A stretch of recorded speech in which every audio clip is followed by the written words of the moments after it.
Good morning dear students. जैसा कि आप जान रहे हैं कॉन्स्टिट्यूशन के फंडामेंटल राइट पे आर्टिकल 20 यानी राइट टू फ्रीडम का जो पार्ट है उस पे लेक्चर चल रहे थे।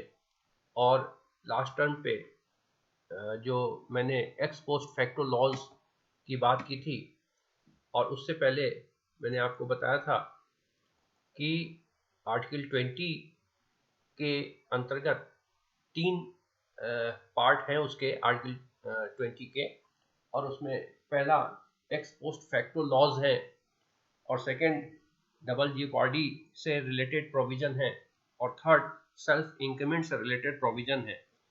और जो एक्स पोस्ट फैक्टो लॉज है उसमें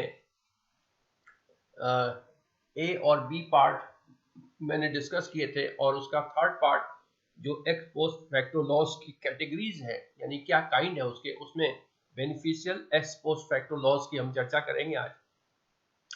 तो ये क्या चीज है, जैसा कि आप स्लाइड देख पा रहे हैं कि article 21 prohibits the imposition of enhanced penalty or punishment, but it does not bar any reduction in the punishment.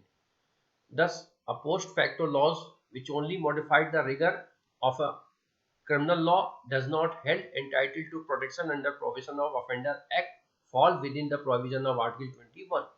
अगर आपको ध्यान होगा या पिछला स्लाइड से आप देखें तो मैंने ये आपको कहा था कि एक्स पोस्ट फैक्टो लॉज का बेनिफिशियल इंटरप्रिटेशन तो किया जा सकता है लेकिन हार्मफुल इंटरप्रिटेशन नहीं किया जा सकता। यानी ये अगर कोई एक्स पोस्ट फैक्टो लाया यानी बैक डेट से अगर कोई लॉ लागू किया जा रहा है और उसका कोई एडवर्स इफेक्ट हो रहा है तो ऐसा जो लॉ है वो इफेक्टिव नहीं होगा।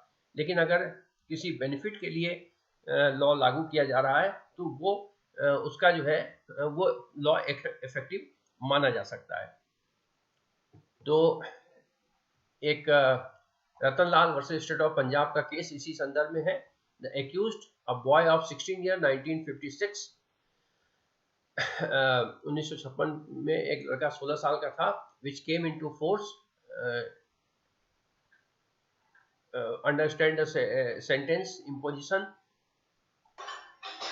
हाँ, जैसा कि मैं कह रहा था कि एक्स पोस्ट फैक्टो लॉज के बारे में इंटरप्रिटेशन ये है कि उसका कभी भी रेट्रोस्कोपी इफेक्ट नहीं पड़ना चाहिए। यानी जब ऑफेंस किया गया उस ऑफेंस के लिए अगर बाद में कोई लॉ लाया गया तो उस बाद में लाए गए लॉ के अंतर्गत पहले वाले किए गए कार्य के लिए कभी भी उसे सजा नहीं दी जा सकती, जो कि जब किया गया तब ऐसा कोई अधिनियम या कानून नहीं था। तो इसी संबंध में Ratanlal versus state of Punjab का एक बड़ा इंपॉर्टेंट केस आया कि क्या, और इसके साथ साथ ये भी बताया था कि बेनिफिशियल इंटरप्रिटेशन किया जा सकता है। तो Ratanlal versus state of Punjab के केस इसलिए इंपॉर्टेंट है कि कोर्ट के सामने ये डिटर्मिनेशन के लिए पॉइंट आया कि क्या सजा में किसी तरह का छूट या कोई प्रोटेक्शन दिया जा सकता है क्या। तो यहाँ पर एक 16 साल का लड़का था जिसने कि एक protection of under the protection of offenders act 1958 के अंतर्गत एंटाइटल्ड था वो प्रोविजन पाने के लिए। और ये एक्ट जो है वो आया जब तो उसके अंतर्गत उसकी सजा हो चुकी थी, ठीक है, which came into force while he was undergoing the sentence of imprisonment. तो वह जो है उसके लिए कारागार की सजा उसके लिए घोषित की जा चुकी थी। और उस वक्त ये कानून जब आया तो इसमें ये कहा गया कि a person below the age of 21 years should not ordinarily be sentenced to imprisonment. तो 21 साल से कम की अगर उसकी उम्र है तो उसको सजा का प्रावधान नहीं किया जा सकता, जबकि उसकी उम्र 16 साल थी।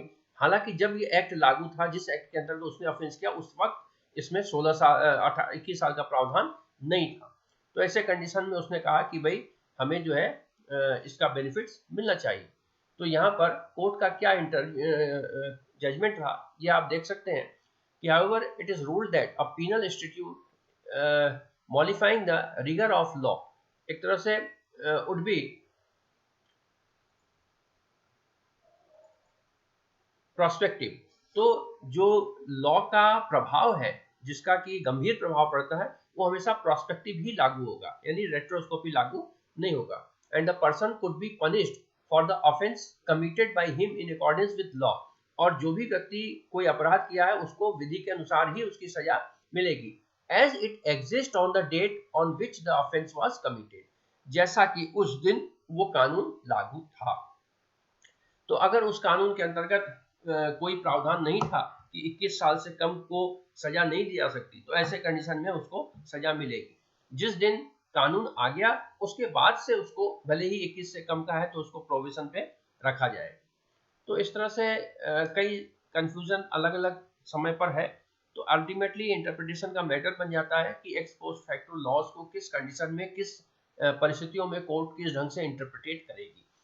तो कोई एज सच कोई पैरामीटर नहीं है कि हर परिस्थितियों में ये होगा, लेकिन जहां तक बहुत सारे केसेस के स्टडी करने पर आप ये पाएंगे कि जनरली बेनिफिशियल इंटरप्रिटेशन किया जाता है और जो नेगेटिव इंटरप्रिटेशन या एडवर्स इंटरप्रिटेशन है वो इसमें नहीं किया जाता है। इस तरह से कुछ एक और केसेस है, उसके आधार पर कई कैटेगरीज हैं। एक कैटेगरी है procedural ex post facto laws. तो एक्स पोस्ट फैक्टो लॉ का प्रोसीजर क्या है, प्रक्रियात्मक स्वरूप क्या है इसका। तो यहाँ पर आप देख सकते हैं कि clause 1 of article 20 does not prohibits the trial of offences under the ex post facto laws. यहाँ पर ये कहता है कि 20 का सब क्लॉज 1 जो है वो ट्रायल को प्रोहिबिट नहीं करता है, ठीक है। केवल ये कहता है कि एक्स पोस्ट फैक्टो लॉज के अंतर्गत उसको सजा नहीं दी जा सकती, लेकिन उसका ट्रायल तो किया जा सकता है। Therefore a law enacted subsequent to the commission of offence prescribed a new procedure different from ordinary procedure for particular on trial is not hit by article 21। तो इस तरह से अगर कोई कानून बाद में लाकर उसकी प्रक्रिया को केवल चेंज किया जाता है, ठीक है, जो कि सामान्य प्रक्रिया से कुछ अलग ढंग की प्रक्रिया है, तो इसका प्रभाव नहीं पड़ता है कि उसे सजा नहीं दी जा सकती या उसका ट्रायल नहीं किया सकता, क्योंकि पहले के कानून में भी उसकी किसी कार्य को सजा घोषित किया गया था और तो उस सजा के अंतर्गत उसका ट्रायल चलेगा। बाद में कोई कानून लाया गया जिस वक्त उसने कोई ऑफेंस किया, उसके बाद कोई कानून लाया गया और बाद के कानून में उसकी प्रक्रिया बदल दी गई, तो ऐसे कंडीशन में उसके सजा पर या उसके ट्रायल पर कोई इफेक्ट नहीं आएगा। एक केस इसी तरह इसी बेसिस पर है, transmission corporation of Andhra Pradesh versus Chaudhary Prabhakar. इस मामले में आप देखेंगे कि supreme court upheld the amendment of Indian electricity act 1910 का एक अमेंडमेंट था जिसको सुप्रीम कोर्ट ने अपहेल्ड कर दिया, providing for setting up a special tribunal to try summarily the offences under the act as not violative of article 21। तो इसके अंतर्गत उन्होंने अगर कोई इलेक्ट्रिसिटी थेफ्ट का कोई केस बनता है तो उसकी जो है एक समरी ट्रायल करने के लिए एक स्पेशल ट्रिब्यूनल की व्यवस्था कर दी गई इंडियन इलेक्ट्रिसिटी एक्ट 2010 में अमेंडमेंट के थ्रू। तो इससे ये कहा गया कि जो ऑफेंस किया है उस ऑफेंस पे कोई प्रभाव नहीं पड़ता है, क्योंकि जो पहले के एक्ट थे उसमें भी बिजली की चोरी एक अपराध था और वो अपराध आज भी है, लेकिन केवल उसकी जो सुनवाई है उसकी प्रक्रिया को बदला गया है, तो इसलिए अपराध पे कोई प्रभाव इसका नहीं पड़ेगा।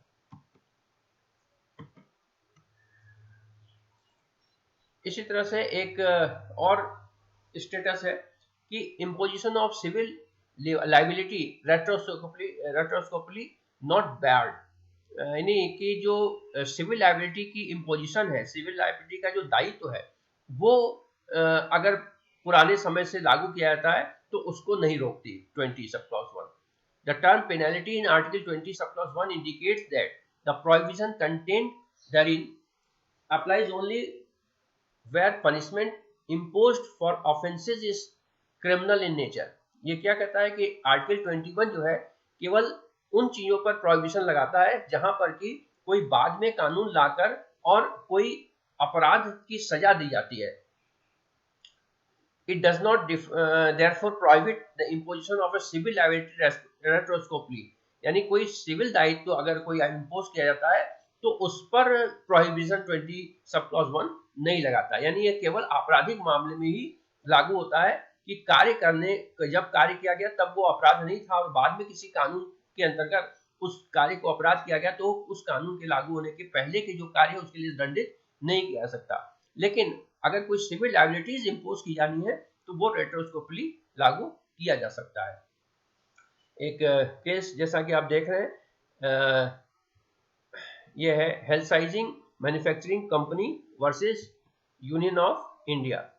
एन एक्ट, इसमें मैटर क्या था कि an act passed in June 1957, June 1957 में एक जो है अधिनियम पारित किया गया, imposed on the employers closing their undertakings a liability to pay compensation to their employees with effect from November 28, 1956।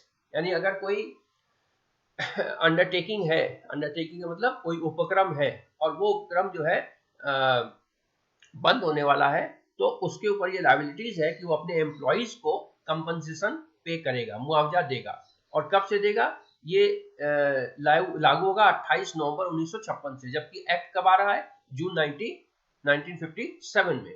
तो चूंकि ये कोई अपराध की सजा नहीं दे रहा है या कोई कार्य को अपराध घोषित नहीं कर रहा है, केवल सिविल लिबर्टीज इंपोज कर रहा है, तो इसलिए कोर्ट इसको वैलिड डिक्लेयर करती है। Failure to discharge a liability was made punishable by imprisonment, और ये भी कहता है कि अगर ये लायबिलिटी पूरी नहीं की गई तो ये जो है दंडित, मतलब इसके लिए कारावास की सजा दी जा सकती है। तो it was contented that act enacted in 1957 infringed the article 20 subclause 1 as it imposed a liability to pay compensation since November 28, 1956। तो इस आधार पर इसको चुनौती दी गई कि भाई एक्ट तो लाया जा रहा है 1957 में जून में, और जो लायबिलिटी इंपोज की जा रही है वो नवंबर 28, 1956 से इंपोज की जा रही है, तो इसका रेट्रोस्कोपी इफेक्ट पड़ता है। And made the non payment of compensation punishable retrospectively, और साथ में अगर पेमेंट नहीं किया जाता है कंपनसेशन का तो ये जो है उसको पनिशेबल भी बनाता है। तो ऐसे कंडीशन में ये बैक डेट से पनिशमेंट देने की प्रभाव रखता है।